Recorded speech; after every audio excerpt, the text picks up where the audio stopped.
వ్యతిరేకించండి SC వర్గీకరణపై supreme court తీర్పును. వ్యతిరేకించండి SC వర్గీకరణపై supreme court తీర్పును.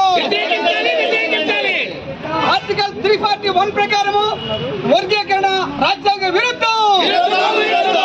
Article 341 ప్రకారం సుప్రీంకోర్టు తీర్పు విరుద్ధం.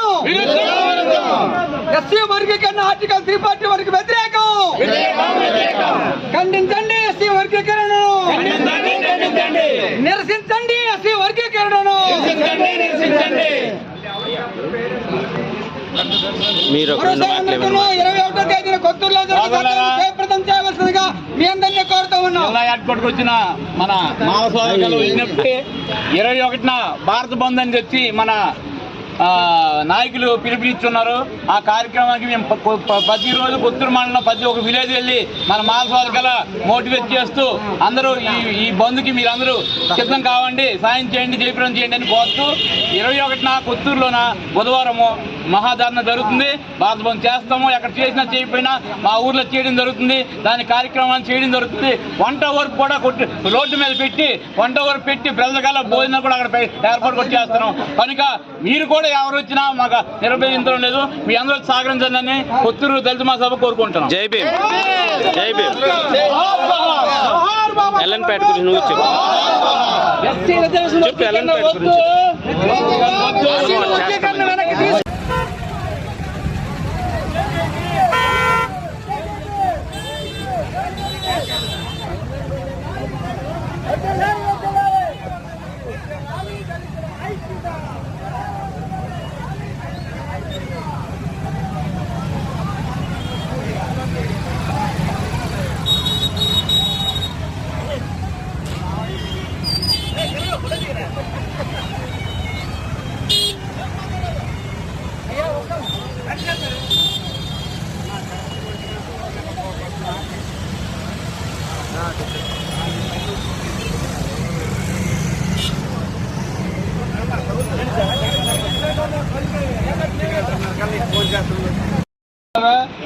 ఈ రోజు మిమ్మల్ని అందరినీ ఇక్కడ చూసేది చాలా సంతోషంగా ఉంది.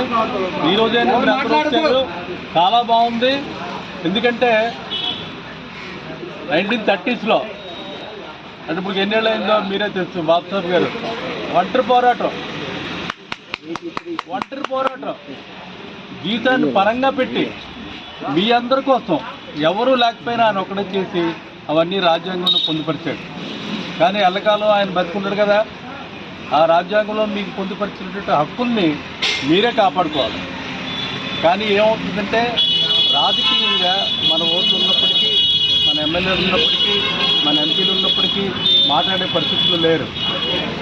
ఆ రోజు కూడా బాబుసాబ్ గారు అదే అన్నారు, ఇప్పుడు ఆయన ఏదో ఒకటి మాట్లాడుతుంటారా అసెంబ్లీలో, పార్లమెంట్లో మాట్లాడండి, నేను పెట్టాను మీరు అవి కాపాడండి అని ఆ రోజు ఆయన ఉండగానే పాపం ఆయన కేకలేశారు.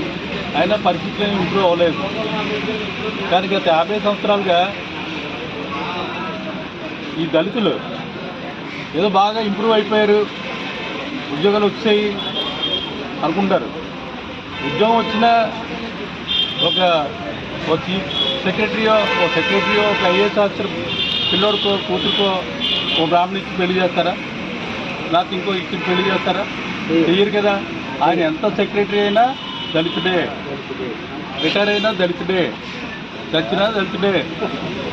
అందుచేత అదేమి వ్యవస్థ మారలేదు కాబట్టి వ్యవస్థ ఉన్నంతకాలం ఈ రిజర్వేషన్లు ఉండాలి.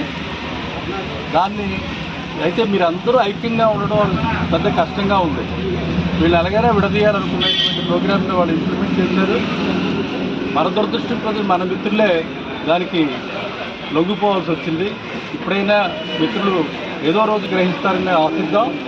ఒకటి గుర్తుపెట్టుకోండి, పెద్దలు మనందరం చెప్పారు, కలిసి ఉంటే బలిసుంటాం, విడిపోతే చెడిపోతుంది. మనం ఈ రోజు మిమ్మల్ని అందరినీ ఇక్కడ చూసేది చాలా సంతోషంగా ఉంది. ఈ రోజైనా మీరు అందరూ వచ్చారు, చాలా బాగుంది. ఎందుకంటే 1930s అంటే ఇప్పుడు ఎన్నేళ్ళు అయిందో మీరే తెలుసు. బాబుసాబ్ గారు ఒంటరి పోరాటం